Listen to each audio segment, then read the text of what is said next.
મિત્રો ટેટ 1ની પરીક્ષા નજીક આવી ગઈ છે ત્યારે નવા સિલેબસ મુજબ અધ્યયન અને શૈક્ષણિક શાસ્ત્રના ટોપ 50 MCQ આપણે જોઈશું। 10 ગુણનો આ ખૂબ જ અગત્યનો ટોપિક છે। આમાં 10 પ્રશ્નો પૂછવામાં આવે છે અને 10 ગુણ હોય છે। એનો આ પાર્ટ 24 છે। આની પહેલા 23 પાર્ટ ટેટ 1 માટે અપલોડ થયેલા છે। જોવાના બાકી હોય તો એ પણ જોઈ લેજો। આ વિડીયોમાં આપણે જ્ઞાન, બોધ અને સંવેગો વિશે જોઈશું। છેલ્લે તમારી ટેસ્ટ પણ લેવામાં આવે છે અને આ વિડીયોની ફ્રીમાં PDF પણ તમને પ્રોવાઈડ કરાવવામાં આવશે। તો જોઈએ ખૂબ જ અગત્યનો આ વિડીયો। બોધ શબ્દ કઈ માનસિક પ્રવૃત્તિઓનો ઉલ્લેખ કરે છે? જવાબ આવશે વિચારવું, સમજવું, યાદ રાખવું, સમસ્યાઓનું નિરાકરણ કરવું અને નિર્ણય લેવો। Option D. વિવેચનાત્મક ચિંતન બોધનું કયું પાસું છે?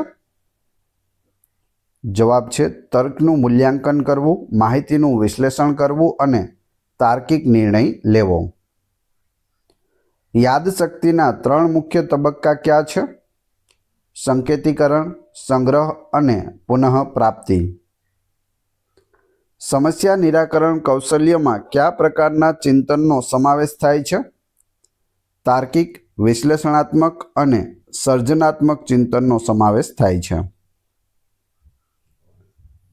મેટાકોગ્નિશનનો અર્થ શું છે? પોતાના જ્ઞાનાત્મક એટલે કે વિચાર પ્રક્રિયાઓ વિશે વિચારવું, સમજવું અને તેનું નિયમન કરવું। ભાષા અને બોધ વચ્ચેનો સંબંધ કેવો છે? ભાષા એ બોધનું એક મહત્વપૂર્ણ સાધન છે જે વિચારોને વ્યક્ત કરવામાં અને જ્ઞાનનું સંરચના કરવામાં મદદ કરે છે। શૈક્ષણિક પ્રદર્શન પર બોધની અસર કેવી હોય છે?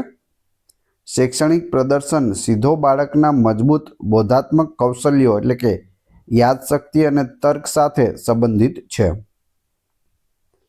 સંકલ્પના નિર્માણમાં બોધની કઈ પ્રક્રિયા સામેલ છે? વસ્તુઓ, ઘટનાઓ અથવા વિચારો વચ્ચેની સમાનતાઓ અને તફાવતોને ઓળખીને તેમને શ્રેણીઓમાં ગોઠવવા।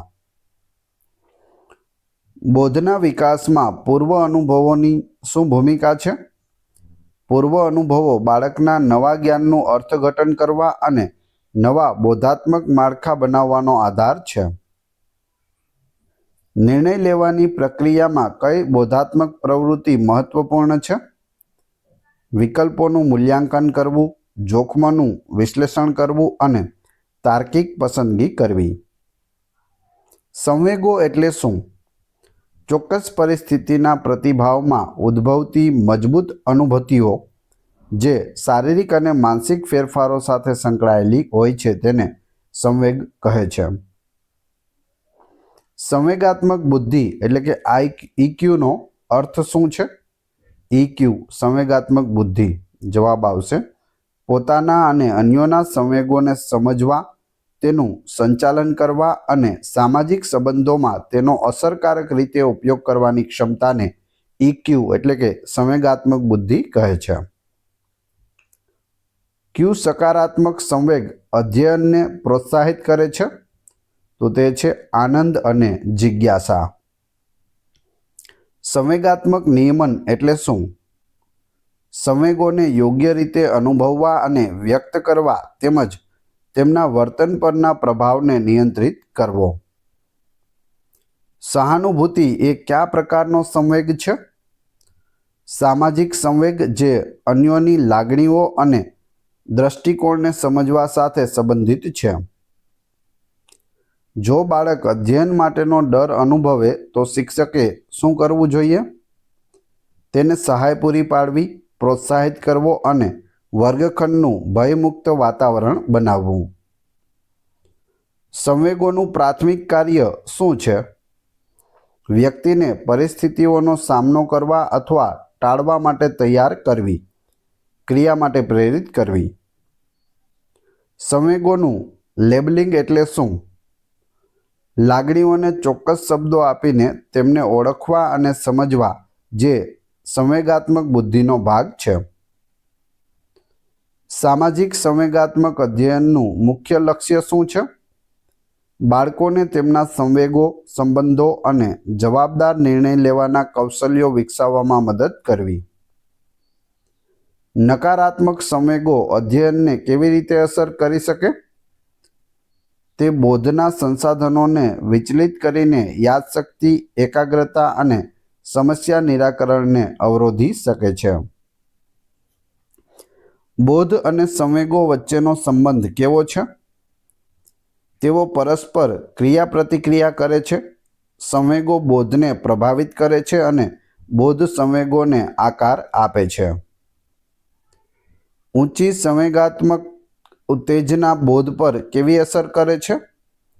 જટિલ બોધાત્મક કાર્યો જેમ કે તર્ક માટે નકારાત્મક અસર કરી શકે છે, પરંતુ સરળ કાર્યો માટે સકારાત્મક પણ હોઈ શકે છે. જ્યારે બાળક વ્યાકુળતા અનુભવે છે ત્યારે તેની યાદશક્તિ પર શું અસર થાય છે? યાદશક્તિ અને પુનઃપ્રાપ્તિ મુશ્કેલ બની જાય છે, કારણ કે વાતાવરણપૂર્ણ હોર્મોન્સ બોધ પર અસર કરે છે. તણાવપૂર્ણ હોર્મોન્સ છે તે બોધ પર અસર કરે છે. સંવેગો નિર્ણય લેવાની પ્રક્રિયાને કેવી રીતે પ્રભાવિત કરે છે? સંવેગો ઝડપી અને સાહજિક નિર્ણયો તરફ દોરી શકે છે, ક્યારેક તાર્કિક વિશ્લેષણની અવગણના પણ કરીને. આત્મજાગૃતિ એ બોધ અને સંવેગનું કયું પાસું છે? પોતાના વિચારો, સંવેગો અને મૂલ્યોને સમજવાની ક્ષમતા.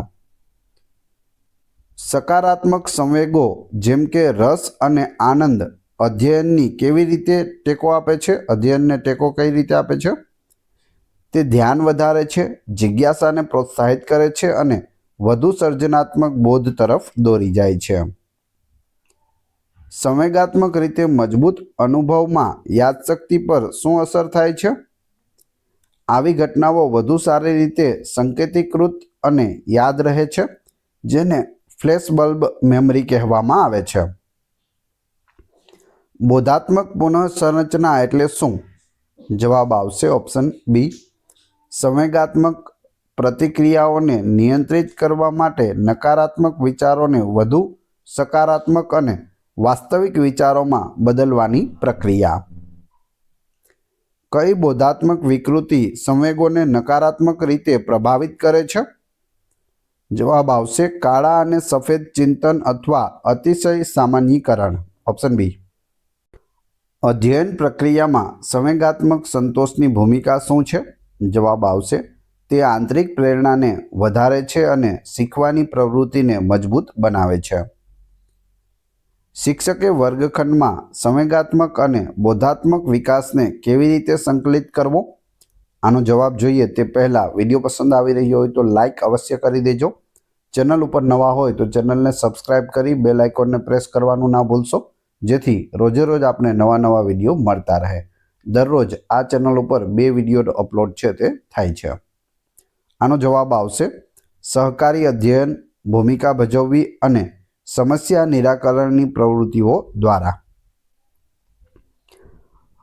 રમત બાળકના બોધાત્મક અને સંવેગાત્મક વિકાસમાં કેવી રીતે મદદ કરે છે? તે સર્જનાત્મકતા, સમસ્યા નિરાકરણ, સંવેગાત્મક અભિવ્યક્તિ અને સામાજિક કૌશલ્યો વિકસાવે છે. માઇન્ડફુલનેસ જેવી પ્રવૃત્તિઓનો હેતુ શું છે? બોધ અને સંવેગ પર ધ્યાન કેન્દ્રિત કરવા, તણાવ ઘટાડવા અને સ્વનિયમન સુધારવા માટે. સામાજિક સંવેગાત્મક અધ્યયન દ્વારા બાળકમાં કયો બોધાત્મક ફાયદો થાય છે? વધુ સારું ધ્યાન, વધુ સારી નિર્ણય લેવાની ક્ષમતા અને વિવેચનાત્મક ચિંતન. પ્રેરણા, બોધ અને સંવેગમાં કયા તત્વ તરીકે કાર્ય કરે છે? તે એક સંવેગાત્મક બોધાત્મક પ્રક્રિયા છે જે લક્ષ્ય આધારિત વર્તનને ઉત્તેજિત કરે છે અને જાળવી રાખે છે. જો કોઈ બાળક નિષ્ફળતાના ડરને કારણે પ્રયત્ન ન કરે તો શિક્ષકે શું કરવું જોઈએ? ભૂલોને શીખવાના ભાગ તરીકે સ્વીકારવાની વૃદ્ધિ માનસિકતા વિકસાવવા માટે પ્રોત્સાહિત કરવો જોઈએ. શિક્ષકે બાળકને સંવેગાત્મક અભિવ્યક્તિ માટે કેવી રીતે મદદ કરવી જોઈએ? તેમને લાગણીઓ માટે યોગ્ય શબ્દો શીખવવા અને તેમની લાગણીઓને રચનાત્મક રીતે વ્યક્ત કરવા પ્રોત્સાહિત કરવા જોઈએ. સામાજિક ક્રિયાપ્રતિક્રિયા બોધાત્મક અને સંવેગાત્મક વિકાસમાં કેવી રીતે મહત્વપૂર્ણ છે? તે વિવિધ દ્રષ્ટિકોણ દ્વારા બોધાત્મક સમજણ વધારે છે અને સહાનુભૂતિ અને સામાજિક કૌશલ્યો વિકસાવે છે. સકારાત્મક આત્મસન્માનનું અધ્યયન પર શું પરિણામ આવે છે? ઊંચી પ્રેરણા, વધુ પડકારજનક કાર્યો લેવાની ઈચ્છા અને બોધાત્મક કાર્યોમાં વધુ પ્રયત્નો. સંવેગોનું સંચાલન બાળકના બોધાત્મક કાર્ય પર કેવી રીતે અસર કરે છે? જવાબ આવશે ઓપ્શન એ. વધુ સારું સંચાલન બાળકને ભય અને ગુસ્સાના બોધાત્મક અવરોધો વિના શીખવા અને ધ્યાન કેન્દ્રિત કરવા સક્ષમ બનાવે છે. કયું ઉદાહરણ બોધ સંવેગને પ્રભાવિત કરે છે તે દર્શાવે છે? પરીક્ષાના પરિણામનું તર્કસંગત વિશ્લેષણ કરવું કે તે નબળું હતું, જેના કારણે નિરાશાની લાગણી થાય છે. કયું ઉદાહરણ સંવેગ બોધને પ્રભાવિત કરે છે તે દર્શાવે છે? ડર અનુભવવો, જેના કારણે પરીક્ષા દરમિયાન બોધાત્મક સંસાધનો અવરોધાય છે અને જવાબ યાદ નથી આવતા. સંવેગાત્મક અભિવ્યક્તિ અને જ્ઞાનાત્મક વિકાસ વચ્ચે શું સંબંધ છે? યોગ્ય સંવેગાત્મક અભિવ્યક્તિ બાળકના માનસિક સ્વાસ્થ્યને સુધારે છે, જે સ્વસ્થ જ્ઞાનાત્મક વિકાસ માટે પૂર્વ શરત છે. સામાજિક બોધ એટલે શું? સામાજિક પરિસ્થિતિઓ, અન્ય લોકોના ઇરાદાઓ અને લાગણીઓ વિશે વિચારવા અને સમજવાની ક્ષમતાને સામાજિક બોધ કહે છે. જો બાળક અસુરક્ષિત અનુભવે તો તેની સર્જનાત્મકતા પર શું અસર થાય?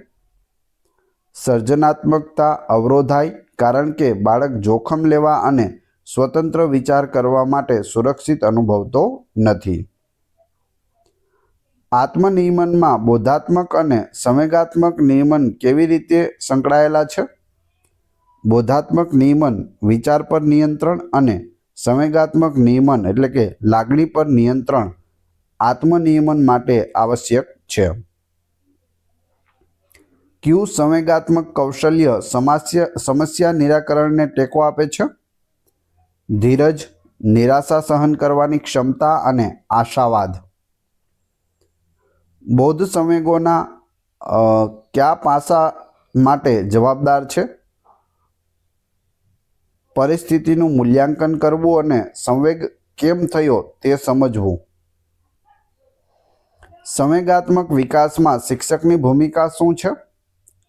મોડેલિંગ, સકારાત્મક પ્રતિપોષણ અને સામાજિક સંવેગાત્મક કૌશલ્યો શીખવવું.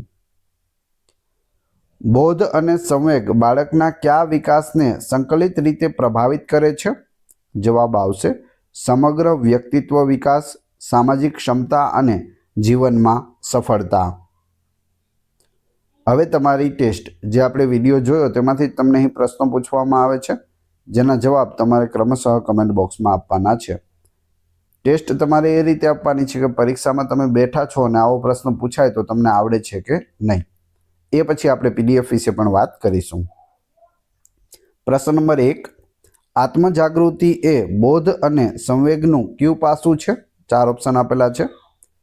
બીજો પ્રશ્ન, કયું સકારાત્મક સંવેગ અધ્યયનને પ્રોત્સાહિત કરે છે? બંનેના જવાબ ક્રમશઃ કમેન્ટ બોક્સમાં આપી દેજો. ન આવડતા હોય તો ફરીથી વિડીયો જોઈ લેજો. આ વિડીયોની ફ્રી પીડીએફ આપને ટેલિગ્રામ અને વોટ્સઅપ ગ્રુપમાં મળી જશે. બંનેની લિંક ડિસ્ક્રિપ્શનમાં આપેલી છે. વિડીયો પસંદ આવી રહ્યો હોય તો લાઇક, કોમેન્ટ, શેર અને સબસ્ક્રાઇબ કરવાનું ના ભૂલશો. આ ચેનલ ઉપર ઘણા બધા વિડીયો અવેલેબલ છે. તમે ચેનલના નામ ઉપર ક્લિક કરી વિડીયોમાં જઈ બધા જ લેટેસ્ટ વિડીયો જોઈ શકો છો. ધન્યવાદ.